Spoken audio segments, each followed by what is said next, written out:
সাকিব আল হাসানের ব্যাপারটা তো ডেফিনেটলি বাংলাদেশের সর্বোচ্চ পর্যায়ের একটা বিবেচিত বিষয়। তো মাননীয় ক্রীড়া উপদেষ্টা এই ব্যাপারে কথা বলেছেন, মাননীয় বোর্ড সভাপতি এই ব্যাপারে কথা বলেছেন।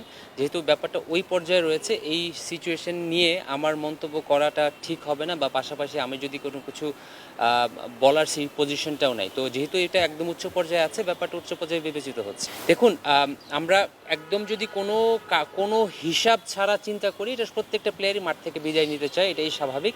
কিন্তু সাকিবের সিচুয়েশনটা আসলে স্বাভাবিক না। একটু এটা ব্যাপারটা যেহেতু একদম সর্বোচ্চ নীতি নির্ধারক মহলে এটা আলোচিত হচ্ছে, আমরা সাধারণ দর্শক হিসাবে বলি বা সাধারণ মানুষ হিসাবে বলি, যেহেতু ওই পর্যন্ত চলে গিয়েছে, ব্যাপারটা ওইখান থেকে মীমাংসা যদি হয়ে যায় তাহলে আমাদের জন্য ভালো হয়।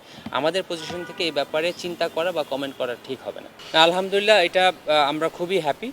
বা বাংলাদেশ ক্রিকেট বোর্ড এই প্রি সিরিজ যে রেকিটা টিম এসেছিল, আমরা তাদের যে রিকোয়ারমেন্টগুলো ছিল সেই ব্যাপারে খুবই সচেতন ছিলাম, এবং ইন্টার ডিপার্টমেন্ট কোঅর্ডিনেশনটা খুব ভালো হয়েছিল। পাশাপাশি বাংলাদেশ সরকারের সংশ্লিষ্ট যে অংশগুলো ছিল, মন্ত্রণালয় থেকে শুরু করে বাংলাদেশ পুলিশ, বিশেষ করে বাংলাদেশ আর্মি, তারা আমাদের যথেষ্ট কোঅপারেশন করেছে, এবং সম্মিলিত প্রচেষ্টাতেই আমরা তাদের যে রিকোয়ারমেন্টগুলো সেগুলো ফুলফিল করতে পেরেছি, এবং দে আর ভেরি মাচ কনভিন্সড যে বাংলাদেশের সিরিজটা হতে কোনো সমস্যা নেই, এবং তারা সেভাবেই আমাদের জানিয়েছে, এবং আমাদের বাংলাদেশ ক্রিকেট বোর্ডকে ধন্যবাদ জানিয়েছে। তাদের যেই রিকোয়ারমেন্টগুলো ছিল সেগুলো আমরা ফুলফিল করতে পেরেছি, এবং তারা জানিয়েছে তাদের এই সিরিজ নিয়ে কোনো ধরনের কোনো সন্দেহ নেই। না, তাদের রিকোয়ারমেন্ট ছিল, তারা আমাদের সিকিউরিটি সিচুয়েশনগুলো দেখতে চেয়েছিল।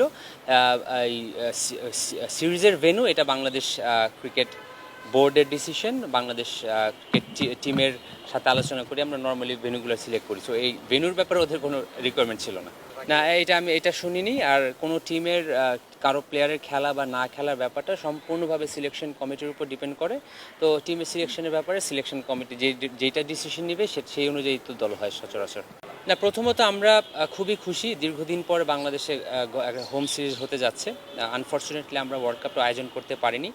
সব কিছু পিছনে ফেলে আমরা আশা করি খুব সফলভাবে আমরা সিরিজটা আয়োজন করতে পারবো, এবং বাংলাদেশ ক্রিকেট টিম ইনশাল্লাহ খুব ভালো করবে, সেটা আমরা বিশ্বাস করি।